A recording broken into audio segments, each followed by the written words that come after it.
ലോക്സഭാ തെരഞ്ഞെടുപ്പ് ഫലം ദേശീയ രാഷ്ട്രീയത്തിൽ എന്ന പോലെ സംസ്ഥാന രാഷ്ട്രീയത്തിലും പ്രതിഫലനമുണ്ടാക്കും. സംസ്ഥാനത്തെ 20 ലോക്സഭാ മണ്ഡലങ്ങളിൽ 5 മുതൽ 10 വരെ സീറ്റുകൾ ലഭിക്കുമെന്നാണ് LDF വിലയിരുത്തുന്നത്. ഒപ്പം UDF കണക്കുകൂട്ടുന്നത് 14 മുതൽ 17 സീറ്റുകൾ വരെ വിജയിക്കുമെന്നാണ്.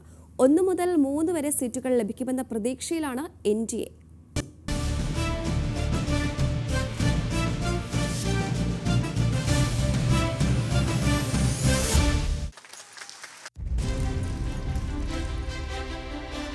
പോരാട്ടം ലോക്സഭയിലേക്കാണെങ്കിലും അതിന്റെ അലയൊലികൾ സംസ്ഥാന രാഷ്ട്രീയ കാലാവസ്ഥയിലും മാറ്റങ്ങളുണ്ടാക്കും.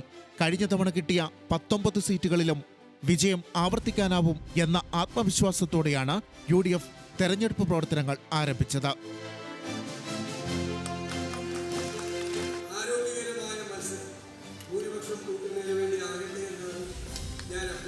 കഴിഞ്ഞ തവണ ഇടതുപക്ഷത്തിന് കനലൊരു തരിയെന്ന പോലെ ആകെ കിട്ടിയ ആലപ്പുഴയിൽ KC വേണുഗോപാൽ എത്തിയതോടെ 20 സീറ്റുകളും സ്വന്തമാക്കാമെന്നാണ് UDF പ്രതീക്ഷിച്ചിരുന്നത്. എന്നാൽ വോട്ടെണ്ണാൻ മണിക്കൂറുകൾ ബാക്കി നിൽക്കെ 17 സീറ്റുകൾ വരെ ജയിക്കാനാകുമെന്നാണ് UDF വിലയിരുത്തുന്നത്.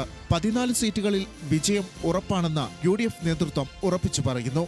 എക്സിറ്റ് പോൾ ഫലങ്ങളും UDF ക്യാമ്പിന് ആത്മവിശ്വാസമേകുന്നുണ്ട്. 2019 ലോക്സഭാ തെരഞ്ഞെടുപ്പിൽ UDFനൊപ്പമായിരുന്ന കേരള കോൺഗ്രസ് മാണി ഗ്രൂപ്പ് ഇപ്പോൾ LDFിലാണെന്നതും നിലവിലെ MPമാരുടെ മോശം പ്രവർത്തനവും ചില മണ്ഡലങ്ങളിൽ തിരിച്ചടിക്ക് കാരണമാകുമെന്ന ആശങ്ക UDF നേതൃത്വത്തിനുണ്ട്. 2019 ലോക്സഭാ തെരഞ്ഞെടുപ്പിലുണ്ടായ കടുത്ത തിരിച്ചടിയിൽ നിന്ന് LDF ഇപ്പോഴും മുക്തരായിട്ടില്ല. അന്നത്തെ രാഷ്ട്രീയ സാമുദായിക സാഹചര്യമല്ല ഇപ്പോഴുള്ളതെന്നും 2019 ദയനീയ പരാജയം ആവർത്തിക്കില്ലെന്നുമാണ് LDF നേതൃത്വം വിശ്വസിക്കുന്നത്.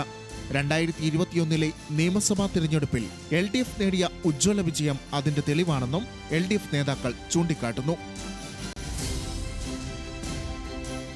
5 സീറ്റുകളിൽ വിജയം ഉറപ്പാണെന്നാണ് LDFന്റെ അന്തിമ വിലയിരുത്തൽ. കേരള കോൺഗ്രസ് മാണി ഗ്രൂപ്പും രാഷ്ട്രീയ ജനതാദളും മുന്നണിയിലെത്തിയത് ചില മണ്ഡലങ്ങളിൽ ഗുണകരമാകുമെന്നാണ് LDF പ്രതീക്ഷ. 10 സീറ്റുകളോ അതിലധികമോ വിജയിക്കാനാകുന്ന സാഹചര്യമാണ് ഇത്തവണയുള്ളതെന്നും LDF നേതാക്കൾ പറയുന്നുണ്ട്. എന്നാൽ നിയമസഭാ തിരഞ്ഞെടുപ്പിലും ലോക്സഭാ തിരഞ്ഞെടുപ്പിലും കേരളം വ്യത്യസ്ത സമീപനം സ്വീകരിക്കുന്നതാണ് LDFനെ അലട്ടുന്നത്.